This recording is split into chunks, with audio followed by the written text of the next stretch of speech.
The sky above Earth shimmered with a strange light, a soft glow that spread across every continent. People stopped what they were doing and looked up, their eyes wide with wonder.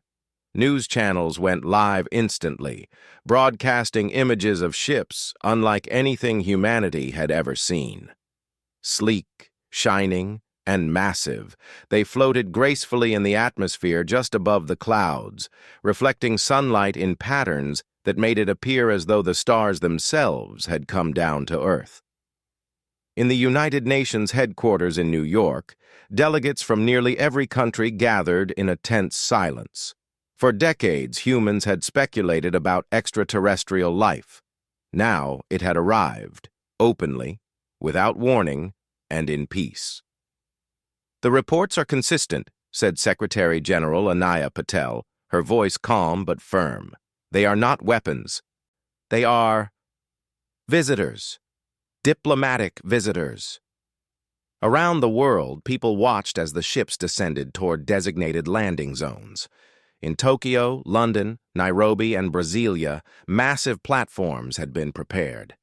Each landing site was surrounded by thousands of humans, scientists, engineers, politicians, and curious citizens, while drones hovered to capture every moment. The first contact team, a group of international diplomats, scientists, and cultural experts, approached the alien craft in specially designed suits. The largest of the ships opened silently, revealing an elegant interior filled with soft, glowing light. A door slowly extended, revealing figures unlike anything humans had seen before. The Krillians were tall and slender, with smooth skin that shifted in subtle colors as if reflecting their emotions. Their eyes were large and luminous, intelligent and calm, and their movements were precise, almost like a dance. Despite their alien appearance, there was something deeply serene and non-threatening about them. When they spoke, it was through a device that translated their language into clear, human speech. "Greetings, people of Earth," said the leading diplomat, her voice melodic and soothing. "We come in peace. We are Krillians, and we wish to share knowledge, understanding, and friendship." A wave of relief and excitement spread through the crowd. After years of speculation and fear, humanity was not facing destruction or invasion. They were meeting beings from beyond the stars who had chosen diplomacy and dialogue. News anchors struggled to contain their excitement. Social media exploded with messages of awe, fear, and hope. For the first time in history, the world seemed united, not in conflict, but in anticipation of a future that stretched beyond Earth. Captain Elena Reyes of the United Earth Defense Fleet watched from her command station in orbit. She had spent her career preparing for potential extraterrestrial contact, but nothing in her training could fully prepare her for this moment. She studied the ships carefully, noting their graceful movements, the patterns of light they emitted, and the way the Krillians moved without fear.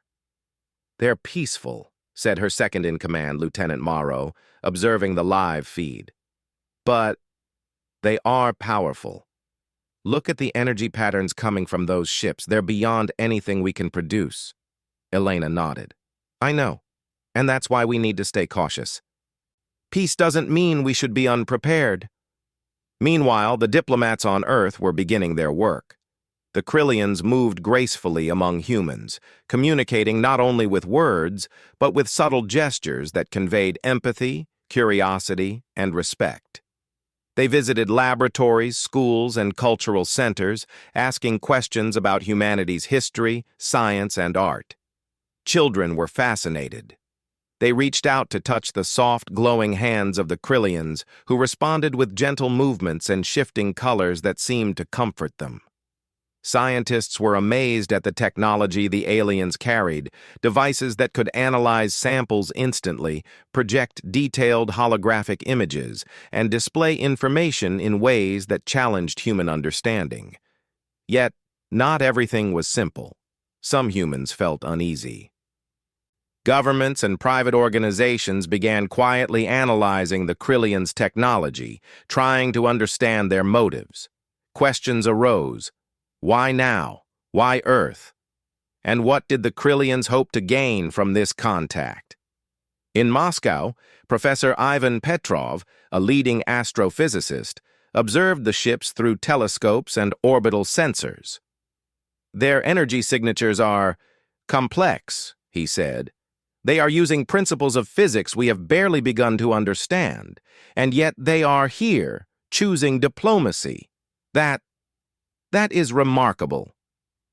In the midst of global fascination, subtle signs of tension emerged. Some governments were wary, fearing that such advanced visitors might manipulate human society.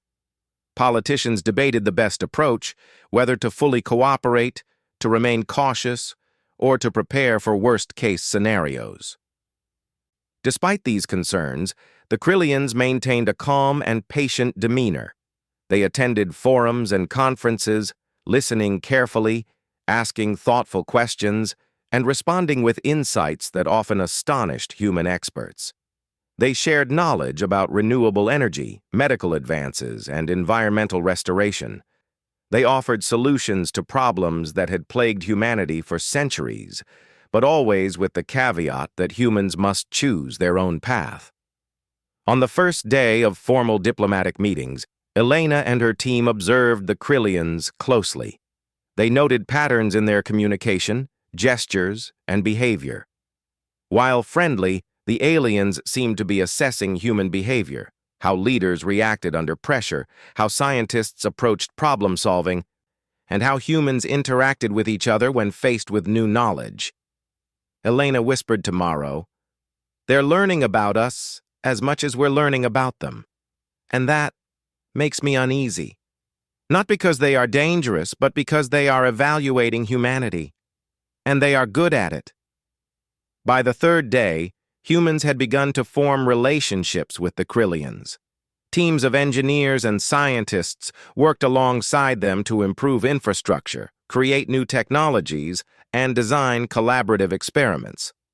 Hospitals received Krillian guidance to enhance patient care, and educational programs included alien perspectives on science and philosophy. But while most people were inspired, others felt a quiet sense of challenge. The Krillians were polite, gentle, and cooperative, but they were also highly intelligent and precise. They noticed inefficiencies, questioned assumptions, and sometimes challenged human decisions. Some humans bristled at this subtle scrutiny, feeling both admiration and discomfort. In Washington, President Elena Torres addressed the world. Humanity is standing at a historic moment. For the first time, beings from another world are walking among us, offering friendship, knowledge, and cooperation. We must embrace this opportunity, but we must also remain true to ourselves. We are humans, creative, resilient, and capable of greatness. Let us show the galaxy who we are. Across the world, people cheered.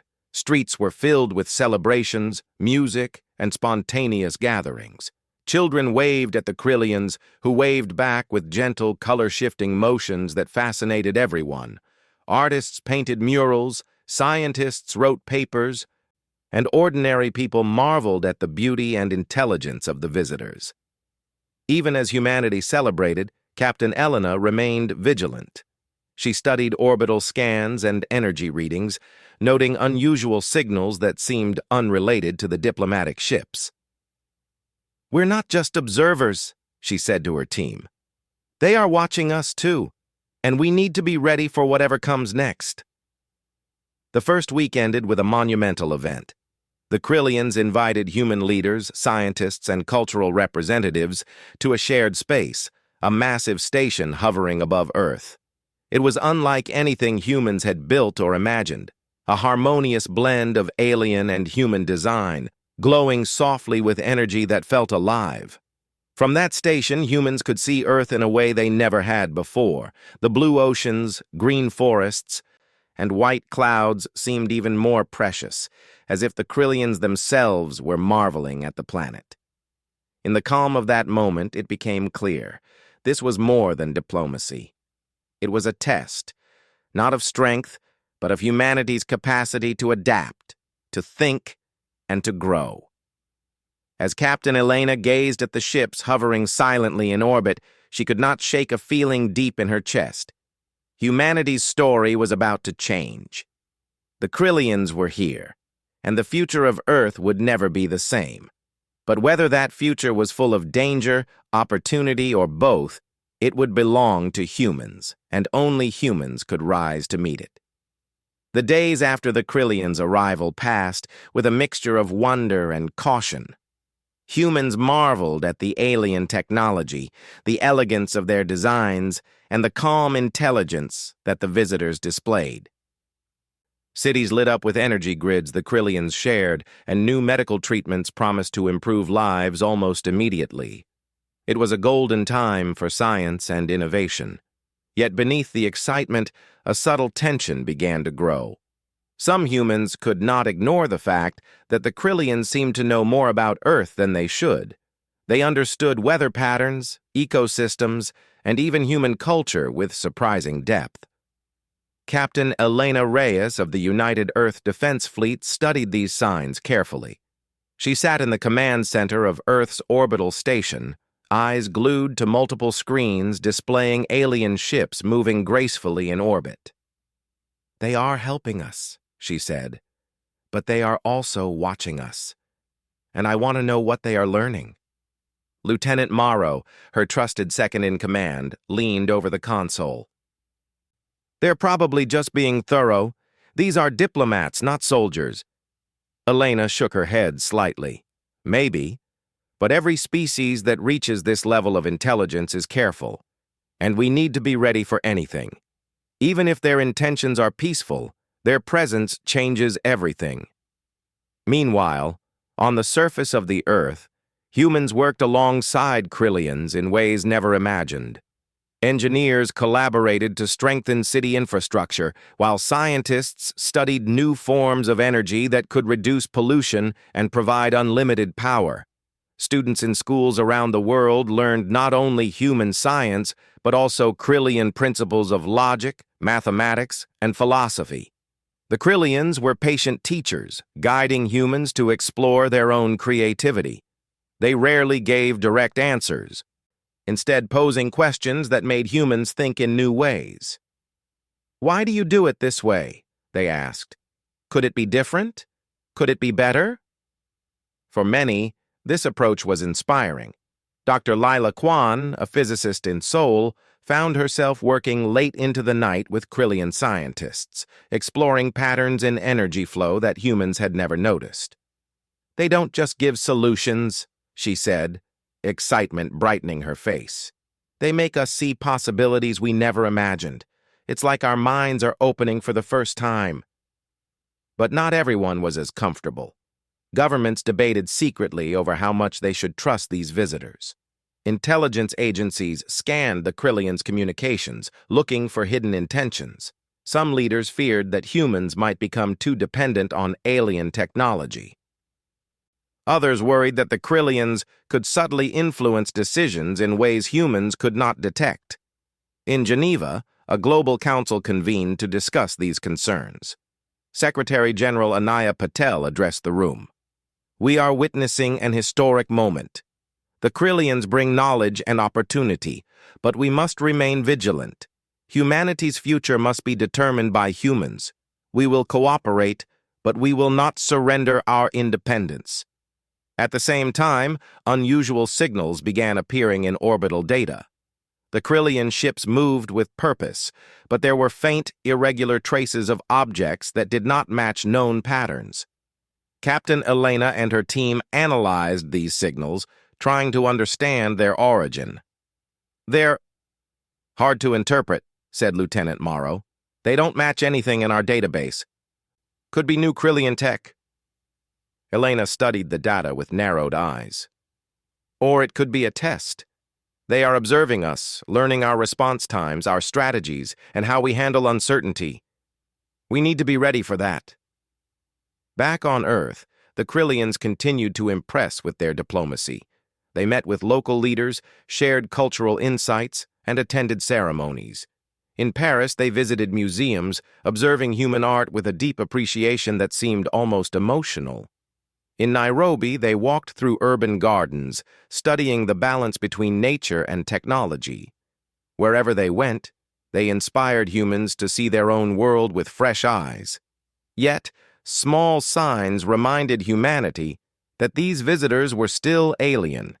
Their questions were sometimes too precise, their observations too accurate, and their technology too advanced. Humans noticed these patterns and began to realize that while the Krillians were offering help, they were also testing humanity in subtle ways. Elena and her fleet officers began designing exercises to measure human coordination, strategy, and problem-solving under pressure. These were not confrontations. They were simulations to see how well humans could adapt and respond to unexpected challenges. In one such exercise, humans coordinated a massive orbital operation to redirect a small asteroid safely through space. The Krillians observed silently, occasionally providing advice but never taking control. Humans worked together across continents, using both traditional methods and new Krillian techniques. The operation succeeded with precision, and the Krillians responded with soft, luminescent patterns, which Elena interpreted as approval. Even as humans demonstrated ingenuity, the Krillians remained enigmatic. They asked about human culture, art, and philosophy in ways that challenged assumptions. They questioned why humans often acted emotionally, why decisions sometimes prioritized comfort over logic, and why societies struggled with inequality. These questions sparked debates worldwide. People began to think more deeply about their own behavior, their priorities, and their future. Governments invested in education, innovation, and cooperation in ways they never had before. Humanity was growing, not just technologically but socially and intellectually. Captain Elena noticed a subtle pattern in the Krillians' presence. They moved in ways that seemed to anticipate human reactions. When humans were hesitant, the aliens would pause. When humans acted boldly, the aliens responded with admiration, not interference.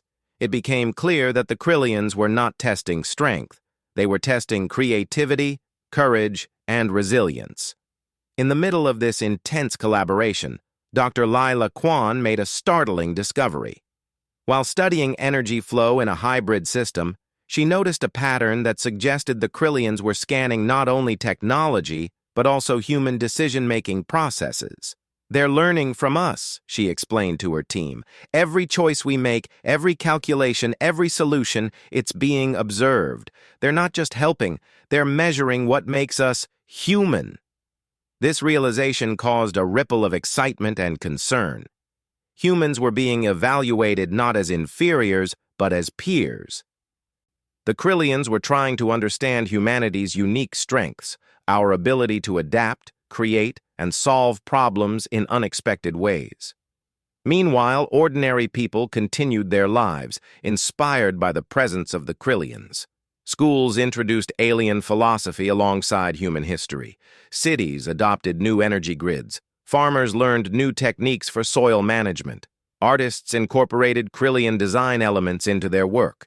Humanity was changing slowly but surely, becoming more capable, more united, and more confident in its own abilities. Yet, in the quiet of orbit, Captain Elena's unease grew. She studied the orbital patterns, the subtle energy signatures, and the irregular signals that continued to appear. "We're not dealing with invaders," she told Morrow, "but we are under observation. The Krillians are patient, intelligent, and very good at this. We must show them that humans are not just adaptable, we are extraordinary." In the midst of this uneasy alliance, the world began to feel the first stirrings of a new era. Humanity was no longer alone.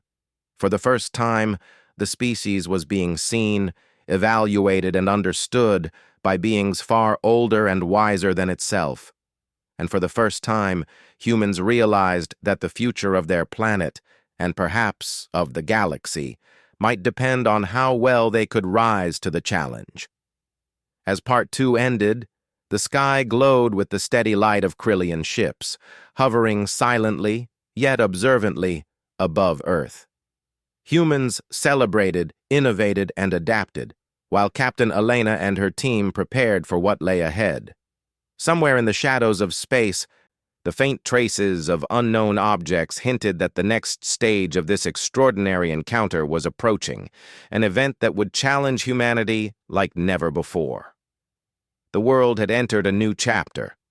The Kryllians were here, watching and teaching, and humanity was beginning to prove itself in ways that no one could have predicted. Humanity had grown used to the Kryllians' presence, their calm guidance, and their quiet observation. Cities hummed with new energy, laboratories were alive with experimentation, and schools were filled with children learning ideas that spanned both human and Kryllian knowledge. The planet seemed to be waking into a brighter, more capable version of itself. Captain Elena Reyes, however, remained vigilant. Every day she studied orbital scans, analyzing the ships in Earth's orbit. She noted patterns in energy signatures, movements, and signals. While most humans saw only elegance and beauty, Elena noticed something else, a subtle, almost imperceptible weight in the way the Kryllian fleet moved. Then one morning, the unexpected happened. The sensors aboard the United Earth Defense Fleet's orbital station detected a massive object approaching Earth. At first, the readings were confusing. It did not match the known Kryllian ships or any human technology. Its energy signature was immense, dwarfing even the largest Kryllian vessels. "Captain, you need to see this," Lieutenant Morrow said, pointing at the main display. A shadow appeared on the screen, stretching across several thousand kilometers. Elena's eyes widened. "Is that real?" "Yes," Morrow replied. "It's approaching fast. And it's not responding to communication signals. It's huge." The object finally came into view. It was a Titan-class Kryllian ship, something humanity had never imagined. Unlike the sleek diplomatic vessels, this ship was massive, imposing, and perfectly symmetrical. Its hull shimmered with a deep metallic glow, reflecting sunlight in patterns that almost seemed alive. Its presence was awe-inspiring, almost overwhelming. News of the ship spread quickly. Worldwide broadcasts showed the enormous shadow looming above Earth. Even people who had grown accustomed to the Kryllians gasped. The Titan-class ship dwarfed every human satellite and station, casting a long, slow-moving shadow across the planet. The Kryllian diplomats immediately addressed the world. "This vessel is part of routine operations," said the lead diplomat, her voice calm and melodic. "It will observe from orbit and maintain standard protocol. It is not a threat." But humanity could not ignore the magnitude of what they were seeing. The ship's sheer size, power, and technology were beyond comprehension.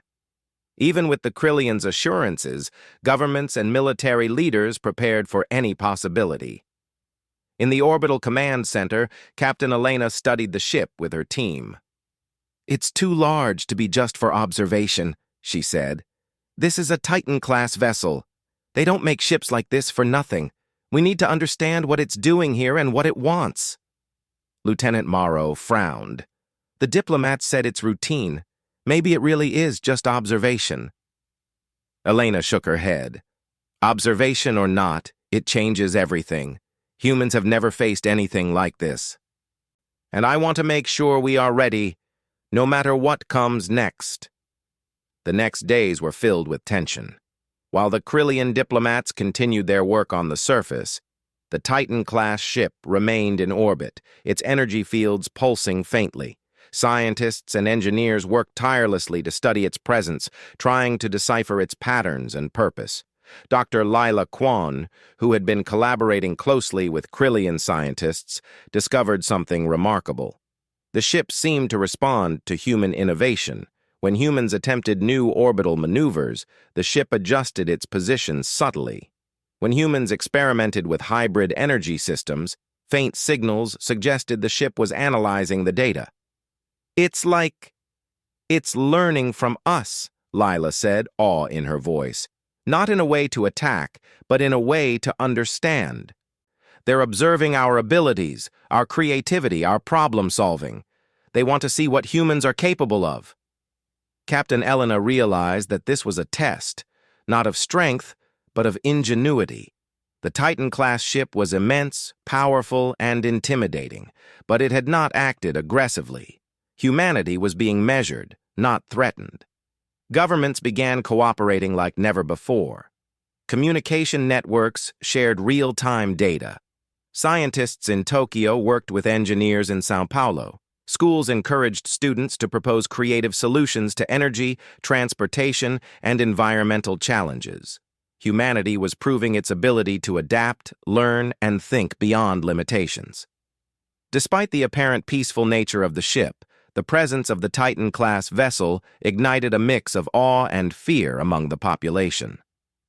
In New York, children looked up at the sky and whispered to their teachers, "Is it safe?"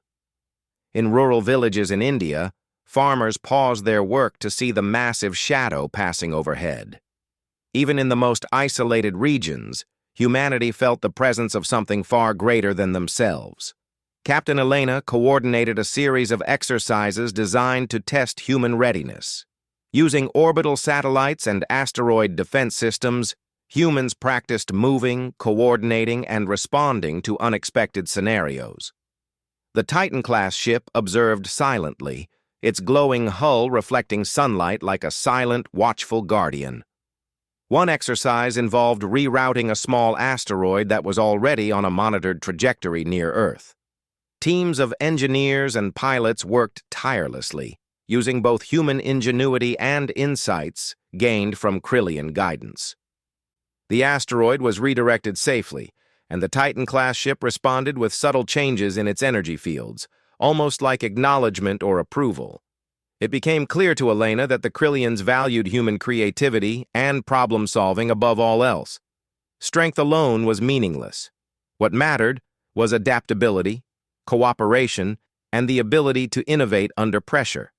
Humanity's ability to think outside conventional boundaries was being observed and tested. On the surface, the Krillians continued their diplomatic work. They visited schools, museums, and laboratories, maintaining calm guidance and teaching humans to explore new possibilities. Their patience and curiosity inspired confidence, while their presence reminded humans that the galaxy contained beings far older, wiser, and more capable than themselves. Despite the tension, humans began to embrace the challenge. Cities implemented hybrid energy grids, medical teams experimented with advanced techniques, and children solved problems that had puzzled human scientists for decades. Humanity was showing that it could rise to meet challenges, not with fear, but with courage, creativity, and cooperation. Even as humans excelled, Captain Elena noticed something remarkable. The Titan-class ship did not interfere directly. It did not force humans to act in any particular way. Instead, it moved with subtle adjustments, almost as if it were guiding humanity indirectly, testing their responses without ever dictating them. "This is a test of character," Elena said to her team. "They want to see how we handle challenges, how we work together, and how we think. Not our weapons, not our strength, but our minds. Humanity is being measured by its creativity, resilience, and unity." Lieutenant Morrow nodded. "And if we succeed?" Elena smiled slightly. "Then they will recognize us, and we will know that humans belong in the wider galaxy, not as subordinates, but as equals. That's what we're showing them, even if they don't say it." Meanwhile, Dr. Lila Kwan discovered an unexpected opportunity. By studying the Titan-class ship's subtle energy fields, she developed a new hybrid system that combined human and Krillian technology in a way no one had imagined. It allowed for improved energy distribution across continents, safer transportation systems, and faster communication networks. Humanity was learning not just to follow guidance, but to innovate in ways the Krillians had not explicitly shown. News of human success reached the Krillian diplomats, who expressed admiration for the ingenuity humans were demonstrating. While the Titan-class ship remained in orbit, silent and majestic, it became clear that humanity was gaining the recognition it had long sought. The presence of the Titan-class ship also sparked a deeper understanding among humans. They realized that the galaxy was vast, filled with wonders and challenges far beyond Earth. The Krillians were not here to dominate, but to test, to teach, and to see if humans were capable of rising to new heights. Humanity's creativity, adaptability, and unity were being measured, and humanity was proving itself. Captain Elena stood on the observation deck of the orbital station, gazing at the Titan-class ship. Its enormous shadow stretched across the planet, yet she felt no fear. Instead, she felt determination, pride, and excitement. Humanity had faced challenges before, but never on this scale. This was more than a test of strength. It was a test of spirit, intelligence, and collaboration. Somewhere in the silence of space, the Titan-class ship pulsed faintly, observing, measuring, and learning. Below, humanity continued to work, innovate, and adapt. Every success, every problem solved, and every creative solution was being recorded by silent eyes far above. Elena knew that this was only the beginning. The Titan-class ship was a shadow over Earth, but it was also a catalyst. Humanity had the chance to show that it was capable of more than survival. It could excel, innovate, and rise to meet challenges that no one had imagined. And so, as the days passed, Earth moved forward. Humans continued to learn, grow, and adapt. Scientists, engineers, students, and ordinary citizens all played a part in this extraordinary journey. Humanity was proving itself not by weapons, not by strength, but by its courage, intelligence, and boundless creativity. The Titan-class ship waited silently, a massive presence above the planet. And humanity, aware but undaunted, prepared for the next stage of its encounter with the Krillians. A stage that would push them further, challenge them more, and ultimately reveal just how extraordinary humans could be. The Titan-class ship had been in orbit for weeks, a silent giant watching every movement on Earth. Its presence inspired awe, yet also tension. Citizens looked to the skies, wondering what tests awaited them. Governments coordinated in ways they had never done before, while scientists and engineers worked tirelessly to solve problems under the watchful eyes of the Krillians. Captain Elena Reyes understood that this was more than observation. The Krillians were measuring humanity's creativity, adaptability, and teamwork. "They're not testing our strength," she told Lieutenant Morrow. "They're testing how we think, how we solve problems, how we work together, and we will show them what humans are capable of." The first challenge came unexpectedly. A minor asteroid had entered Earth's monitored space corridor. It was small and harmless, but it required precise coordination to ensure its path would not interfere with satellites or the International Space Station. Elena saw this as an opportunity. "Let's make this our test," she said. "We will demonstrate to the Krillians that humans can handle challenges with intelligence, creativity, and precision." Teams of engineers, pilots, and scientists across the globe were immediately engaged. Using both human and Krillian data, they designed a plan to redirect the asteroid safely.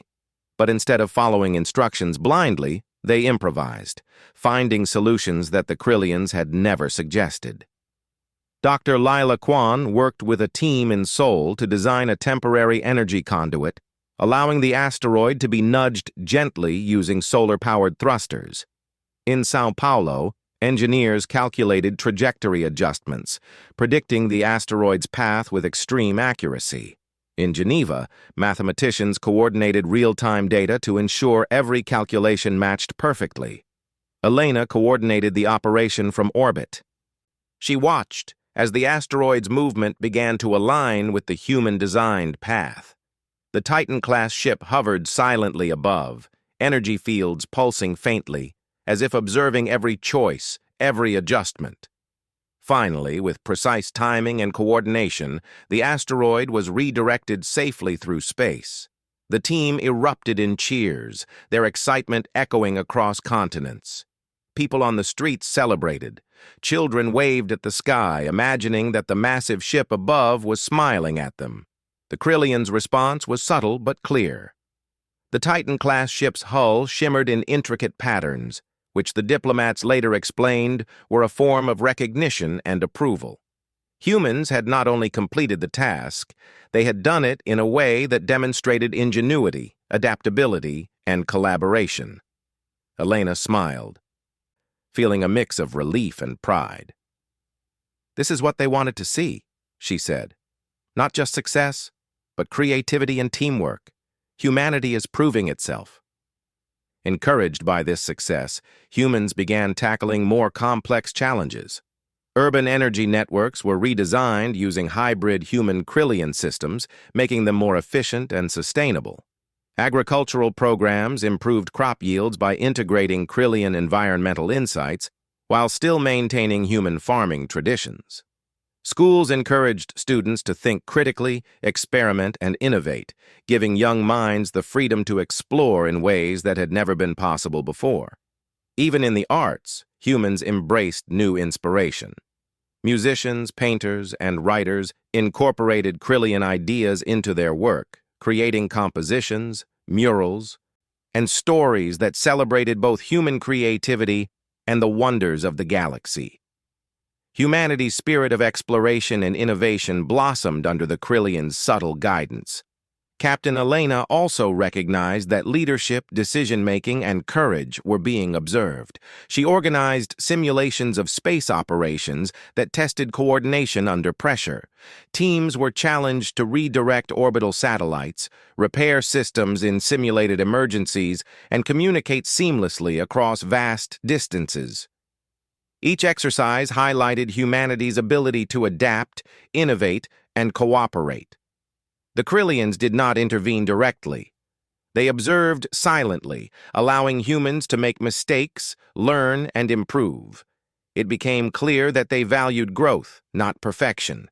Every adjustment, every creative solution, and every courageous decision contributed to humanity's standing in the Krillians' eyes. In the midst of these achievements, Elena noticed something remarkable. Humans were thinking in ways the Krillians had not predicted. Using intuition, emotion, and imagination alongside logic, humans found solutions that were elegant, efficient, and unexpected. The Titan-class ship, enormous and powerful, had encountered something unique, a species that could combine creativity with reasoning, emotion with intelligence, in ways the Krillians themselves had not fully anticipated. Dr. Leela Kwan presented her latest discovery to Elena and her team. She had designed a new communication relay system that combined human improvisation with Krillian energy principles. The system not only transmitted data faster, but also adapted to unexpected interference automatically. "It's like the system learns," Lila explained. "We didn't copy their methods. We used them as inspiration to create something new. That's what humans do best." Elena nodded. "This is exactly what we need to show. Humans don't just follow instructions. We innovate, adapt, and improve. That's our strength." The Krillian diplomats continued their work on Earth, visiting research centers, schools, and communities. They shared guidance but rarely imposed solutions. Their presence encouraged humans to think beyond traditional boundaries, inspiring innovation and growth. Humans began to see themselves differently, not as a species limited by technology or knowledge, but as one capable of extraordinary problem-solving and creativity. Even ordinary citizens participated. Farmers experimented with new planting techniques. Engineers designed small but impactful inventions. Students submitted ideas that became the basis for large-scale projects. Humanity was proving its capability not only to the Krillians, but to itself. In the orbital station, Elena coordinated a final test of human ingenuity. It involved a complex system of satellites and energy relays designed to prevent a simulated cosmic anomaly from affecting Earth. The exercise required precise timing, creativity, and cooperation across continents. Humans rose to the challenge, using strategies that combined logic with intuition, creativity with efficiency. The operation was a success. The simulated anomaly was neutralized, and the system functioned beyond expectations. The Titan-class ship responded with subtle energy pulses, and the Krillian diplomats expressed admiration for the ingenuity humans had demonstrated. For the first time, humans sensed a deep acknowledgement of their abilities, not just as learners but as equals capable of contributing to the galaxy. Elena felt a profound sense of accomplishment. Humanity had faced challenges that seemed insurmountable, yet it had risen above them through creativity, collaboration, and courage. The Krillians had watched, measured, and now recognized that humans possessed qualities that could not be replicated by technology alone. In the days that followed, Earth experienced a new sense of confidence. People understood that they were part of something greater. Humanity had proven itself not through force, but through intelligence, ingenuity, and the ability to work together. Cities, schools, and research centers continued to thrive, now inspired by the knowledge that humans were capable of extraordinary accomplishments. Captain Elena stood on the observation deck of the orbital station, gazing at the Titan-class ship. It hovered silently, a massive presence above the planet, yet Elena felt no fear. Instead, she felt pride, determination, and hope. Humanity had faced the ultimate test and had succeeded, not by copying the Krillians, but by being human, creative, resourceful, and united. As she watched, she realized that this was only the beginning. The Krillians had observed, measured, and acknowledged humanity's abilities, but the journey ahead was still filled with opportunities, challenges, and discoveries. Humans had proven they were capable, and the galaxy would soon take notice. Below, on the surface of Earth, people celebrated quietly and publicly alike. Scientists, engineers, students, and ordinary citizens all understood that they had achieved something remarkable. Humanity's place in the universe was changing, and the future promised collaboration, growth, and exploration beyond the stars. And somewhere in the quiet of orbit, the Titan-class ship remained, observing and learning, its massive hull reflecting sunlight in patterns that spoke of recognition, respect, and a new understanding of humanity's unique strengths. For the first time in history, humans were not just visitors on their own planet. They were being seen as a species capable of rising to the challenges of the galaxy, ready to face whatever came next. The days following humanity's demonstration of ingenuity were filled with cautious optimism. Across Earth, cities and towns buzzed with the energy of achievement.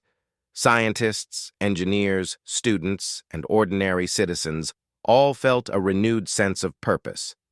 Humanity had passed a test unlike any other, not of strength or firepower, but of creativity, adaptability, and collaboration. Captain Elena Reyes watched from the orbital station as the Titan-class Krillian ship hovered above Earth. Its massive silhouette glowed softly in the sunlight, and its subtle energy pulses seemed almost like a heartbeat, slow and steady. Elena knew this presence was no longer merely observational. It was a symbol of acknowledgement. Humanity had been seen, humanity had been measured, and humanity had been recognized. Lieutenant Morrow stood beside her. "Do you think they understand us now?" he asked quietly. Elena nodded. "I believe they do. They've watched us adapt, innovate, and work together. We've proven ourselves not because of technology, but because of human ingenuity and spirit. That's something no machine, no alien logic can fully replicate." The Krillian diplomats on Earth also felt the change. Their once formal visits now carried warmth and genuine admiration. In New York, Paris, Beijing, and Nairobi, humans and Krillians worked together on projects that combined the best of both species' abilities.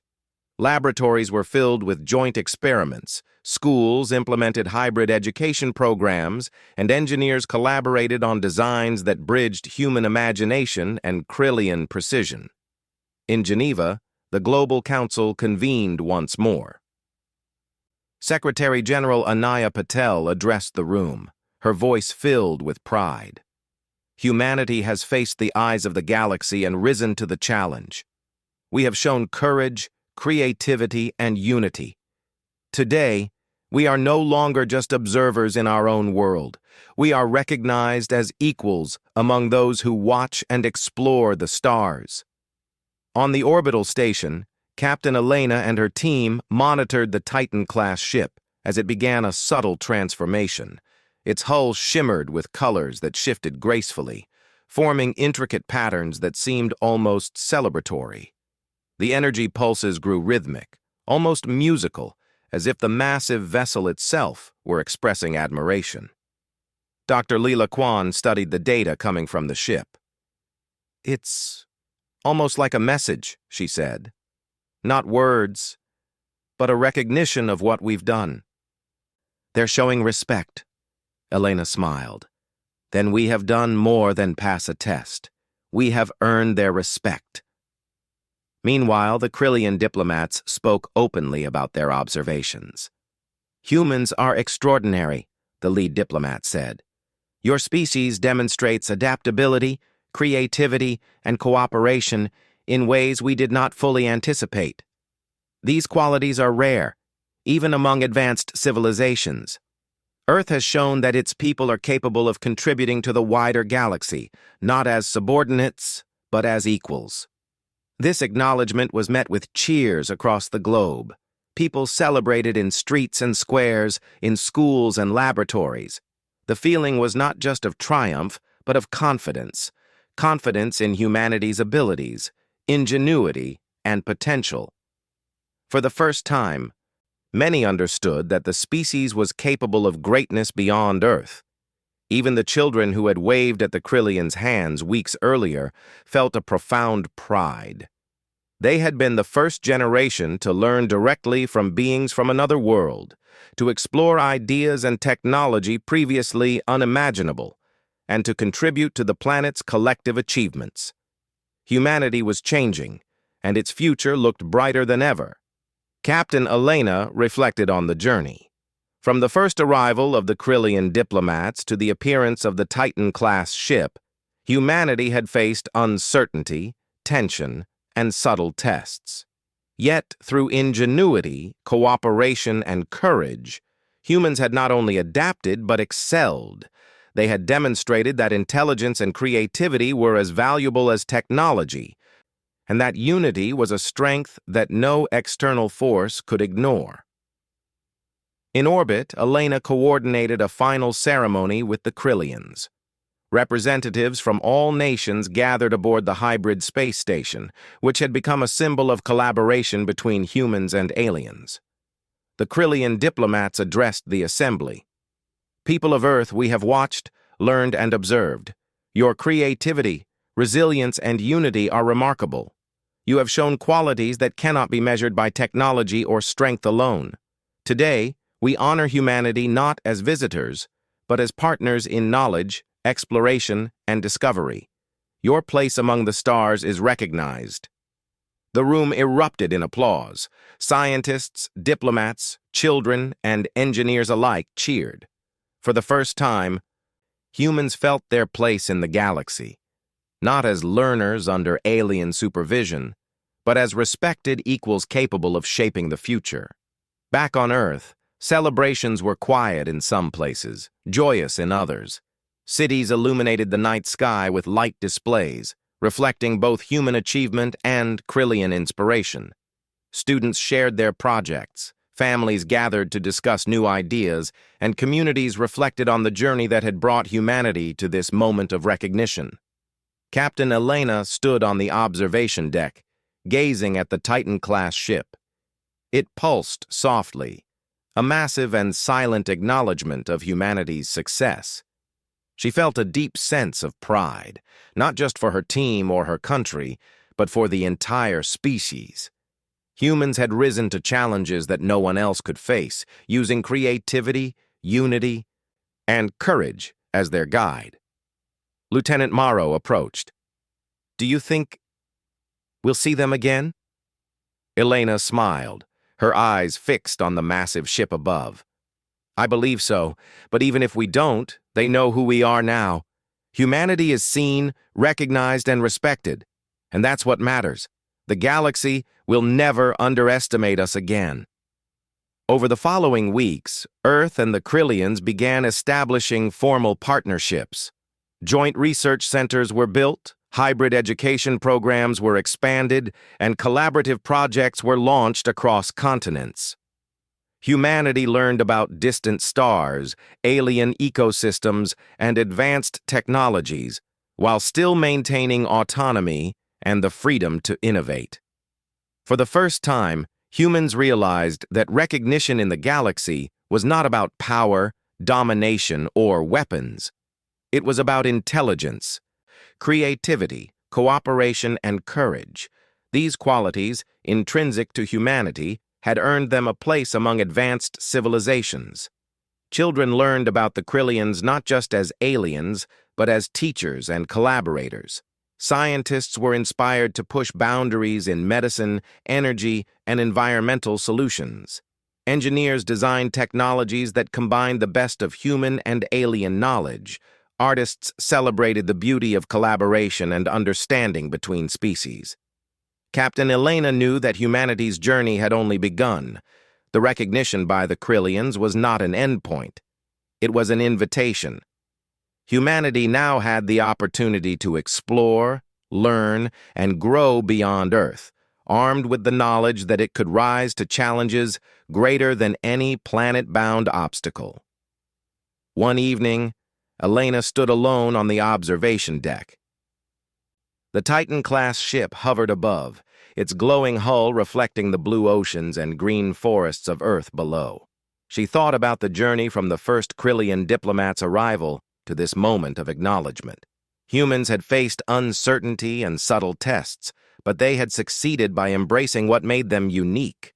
Their creativity, adaptability, and courage had shone brighter than any technology. And now, the galaxy knew it too. In the distance, the Krillian diplomats' smaller ships moved gracefully in orbit, their lights shimmering in patterns that seemed almost celebratory. Humanity had not only survived this encounter, they had thrived, proving that even a young species could rise to the challenges of the cosmos.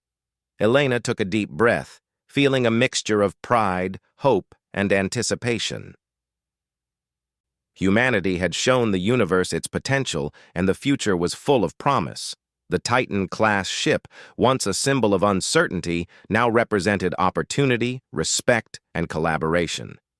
"Humanity is ready," she whispered to herself. "Ready for the stars, ready for whatever comes next."